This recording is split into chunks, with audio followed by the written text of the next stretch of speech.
There's a moment that changes everything, and it usually happens quietly. No announcement, no dramatic declaration, just a choice you make once that reshapes every relationship in your life. You stop answering immediately. You stop dropping everything when someone calls. You stop being the person who's always there, always ready, always accommodating. And then something strange happens. The people who took you for granted suddenly notice you. The ones who never made time for you suddenly have time. The ones who treated your attention like it was worthless suddenly start valuing it. Not because you changed who you are, but because you changed how available you are. And Friedrich Nietzsche, the German philosopher who rewrote how we think about power, value, and human nature, understood this better than almost anyone who's ever lived. He said, "You have your way, I have my way. As for the right way, the correct way, and the only way, it does not exist." But here's what he understood that most people miss. The moment you stop seeking permission, the moment you stop being endlessly available, the moment you reclaim your time, your energy, your presence as something scarce and valuable, you don't become selfish, you become powerful. And power, Nietzsche knew, isn't about dominating others. It's about valuing yourself so completely that others have no choice but to value you too. Let me show you how this works. But first, quick question, and I'm genuinely curious. Where are you watching this from right now? Drop your city or country in the comments. I want to see how far this message is traveling. Because what we're about to talk about, it's universal. It doesn't matter if you're in New York, Lagos, Tokyo, London, Mumbai, Sao Paulo. The moment you understand this, everything shifts. All right, let's go. Let me tell you something about Friedrich Nietzsche that most philosophy classes skip. He spent most of his life being ignored. This man, who would eventually be called one of the most influential thinkers in human history, couldn't get people to take him seriously for decades. He published book after book, brilliant, revolutionary ideas, and almost no one read them.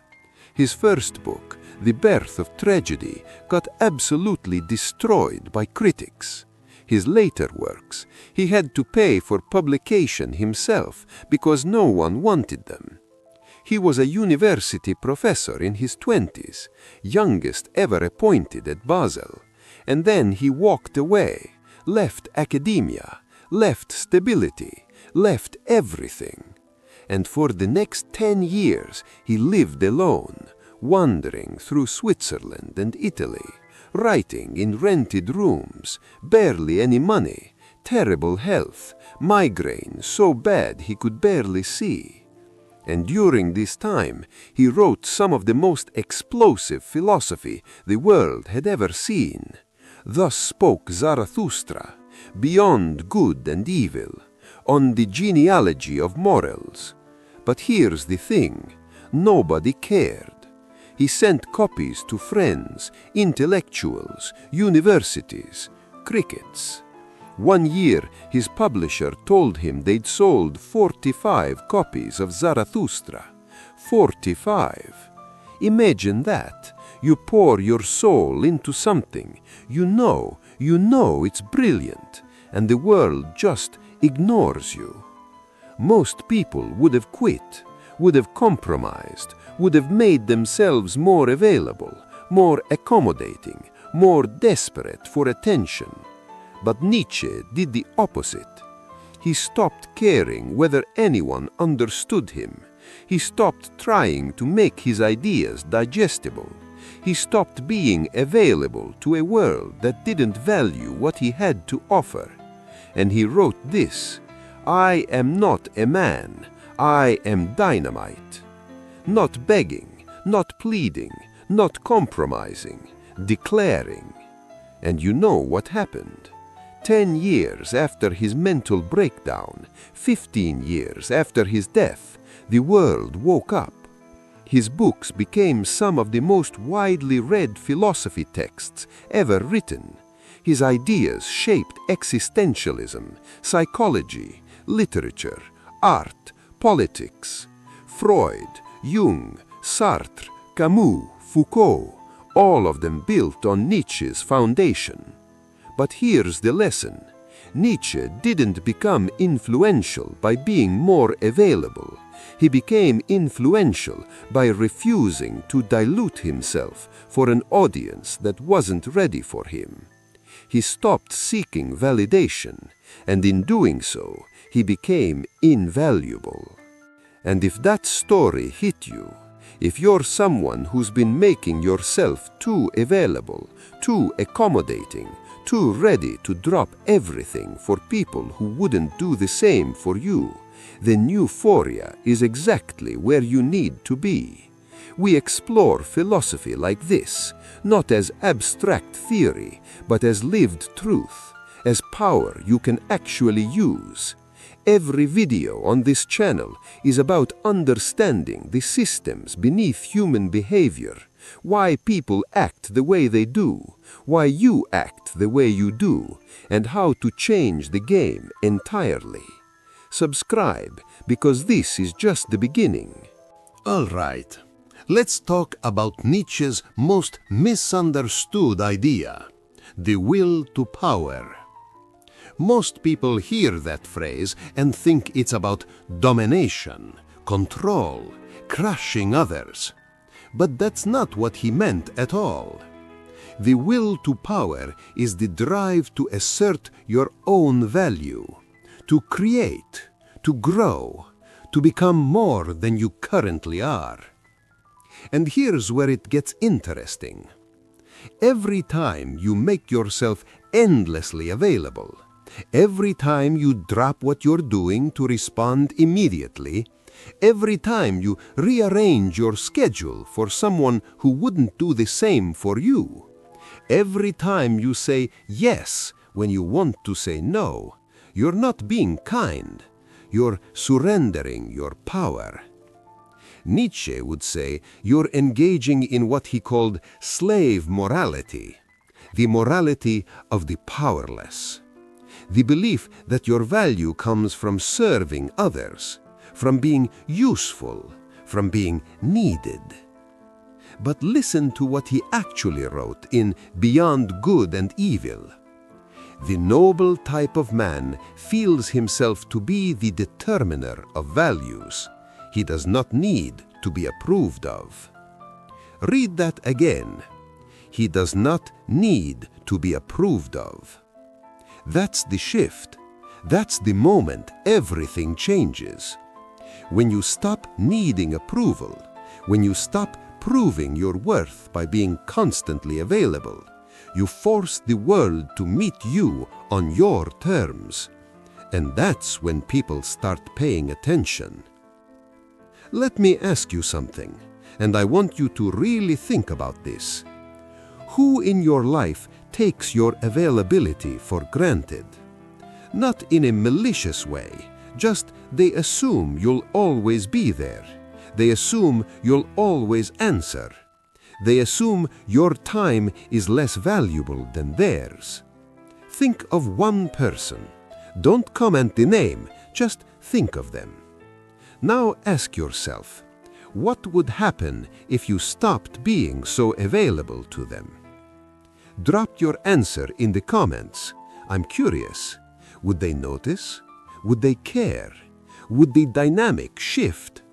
Let's talk about it. Here's a truth that sounds cold but is absolutely undeniable. Scarcity creates value. If something is abundant, it's worthless. If something is rare, it's precious. This applies to gold. This applies to art. This applies to time. And it absolutely applies to you. When you're always available, your presence becomes abundant, and abundant things are taken for granted. But the moment you become scarce, the moment your time is no longer guaranteed, your attention no longer automatic, you become valuable. Nietzsche understood this at a visceral level.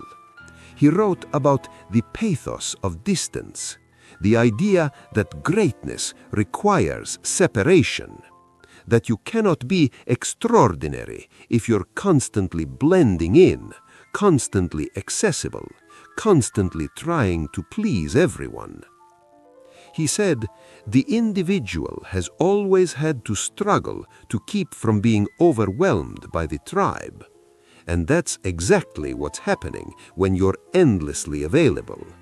The tribe, your friends, your family, your co-workers, the world, they will consume all of your time if you let them. Not because they're malicious, because that's what tribes do. They demand conformity. They demand availability. They demand that you prioritize the collective over yourself. But Nietzsche's entire philosophy was about rejecting that. He called it becoming who you are. And you can't become who you are if you're constantly being who everyone else needs you to be. This is exactly the kind of deep work we do at Neuphoria. We don't just tell you what to think. We show you how to think, how to see through the systems that control you, how to reclaim your power without apology. If you're tired of surface-level advice, if you want philosophy that's actually useful, subscribe to this channel. We're building something real here. Now, let's keep going. So, let's get practical. What actually happens when you stop being endlessly available? First, some people get upset. The ones who were used to immediate access to you will notice. They'll reach out more. They'll ask if something's wrong. They'll try to guilt you back into your old patterns. And here's what Nietzsche would tell you about that. That which does not kill us makes us stronger. People being upset with your boundaries is not a sign that you're wrong. It's a sign that you've disrupted a dynamic that was working for them, but not for you. And if a relationship can only survive when you're constantly available, constantly accommodating, constantly shrinking yourself, that's not a relationship. That's a hostage situation. Second, some people disappear, and that's actually a gift. Nietzsche talked about this constantly, the idea that most relationships are transactional. People stick around because they're getting something from you. The moment that stops, they leave. And good, let them. Because what you're left with are the people who value you, not your availability, not your utility, you. Third, the right people show up differently. The ones who matter, the ones who respect you, who see you as an equal, who value your time, they adjust. They don't take it personally when you don't respond immediately. They don't guilt you for having boundaries. They don't demand constant access. Instead, they treasure the time you do give them, because they understand that your presence is a choice, not an obligation. And fourth, and this is the big one, you change. You start seeing yourself differently, not as someone who has to earn their place by being useful, but as someone who is inherently valuable. Nietzsche called this the Übermensch, the person who has overcome the need for external validation and creates their own values. You don't need everyone to like you. You don't need to be endlessly available. You don't need to prove your worth. You simply are. Pause for a second. I want to hear from you. Have you ever pulled back from someone, stopped being so available, and watched the entire dynamic shift? What happened? Did they respect you more? Did they disappear? Did it change how you saw yourself? Drop it in the comments, because these stories matter. Other people need to hear this. All right, let's bring this home. Nietzsche had this thought experiment that haunts me. He called it the eternal return. He asked, what if you had to live your exact life, every choice, every moment, every relationship, over and over again forever? Would you change anything? Now, apply that to availability. If you had to live this version of your life forever, where you're always on call, always accommodating, always making yourself small so others feel big, would you choose it?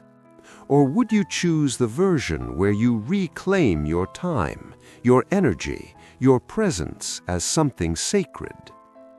Nietzsche believed that the highest form of life was to live in such a way that you'd be willing to repeat it eternally, not because it's comfortable, but because it's true. And being endlessly available isn't true. It's a performance, a people-pleasing mask, a refusal to honor your own value. The moment you stop, the moment you say, my time matters, my energy matters, my presence is not a given, you start living like your life actually belongs to you. And that's when everything changes. People respect you more. Opportunities find you. Your relationships become reciprocal instead of one-sided. Not because you became manipulative, but because you became honest. And listen, if this resonates, if you're recognizing yourself in this, then you need to be part of what we're building at Neuphoria. This channel isn't about quick fixes. It's about understanding the philosophy, psychology, and power dynamics beneath everything. It's about becoming someone who doesn't need to beg for respect because they embody it. Subscribe, join us. This conversation doesn't stop here. So, here's where we land. You've been giving yourself away for free. Your time, your attention, your presence, and the world has been happy to take it. But Nietzsche understood something that most people never learn. The world doesn't respect what it doesn't have to work for. So, stop being so available. Not as punishment, not as manipulation, as truth. Your time is finite, your energy is limited, your presence is a gift, and gifts are only valuable when they're given intentionally, not when they're taken for granted. The moment you stop being endlessly available, you force people to see you clearly, to choose you consciously, to value what they almost lost. And if they don't, if they walk away because you're no longer convenient, then they were never there for you in the first place. Nietzsche spent a decade being ignored, and when he finally stopped trying to make himself palatable, when he finally stopped seeking approval, when he finally said, "I am not a man, I am dynamite," the world had no choice but to listen. You have that same power. You just have to stop giving it away. Now, I need to hear from you. Answer these 3 questions in the comments. 1. Where are you watching from? I want to see how global this community is. 2. Who in your life do you need to be less available to? Don't name them, just acknowledge it. 3. What's one thing you'll stop doing this week to reclaim your time? Just those 3. Comment them, because when you write it down, you make it real. And if this video changed how you see yourself, if it made you realize you've been giving yourself away for too long, share it. Send it to someone who needs this message, because we're not just building a channel here.